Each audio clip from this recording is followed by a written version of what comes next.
来乡亲啊，过来这是内政部已经来证实了，捌伫个美国职业篮球 NBA 来写下着林来峰传奇的球星林书豪申请入籍咱中华民国，7月30已经摕到咱国的护照甲入境的许可证。根据了解，这个林书豪上有可能会伫个9月返来台湾。后一步，这个林书豪若摕到咱的户籍，那呢31岁林书豪嘛有义务爱去做兵哦。大家好，我很高兴回到台湾。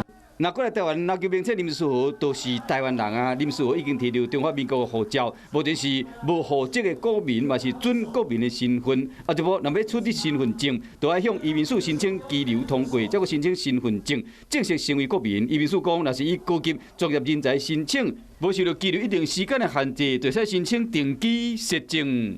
因为他父母亲都是台湾人嘛，过去他也曾经都非常对台湾认同跟想法。作为一个国人，他申请护照也是非常正常的。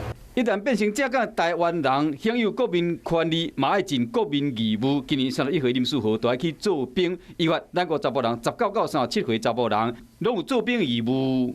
他如果符合我们体育署所规范的体育替代役的条件，他当然可以来申请我们篮球的替代役。服役的内涵是请他来教我国的篮球选手，或者是自我训练。目前伫中国北京首钢队拍球的林书豪，即马选择取得中华民国护照。外界你讲，敢是想要伫对方的职业篮球身份认证卡一个位？因为依照中国境内规定，各队开放一个台港澳球员，林书豪未来若继续签约会较方便。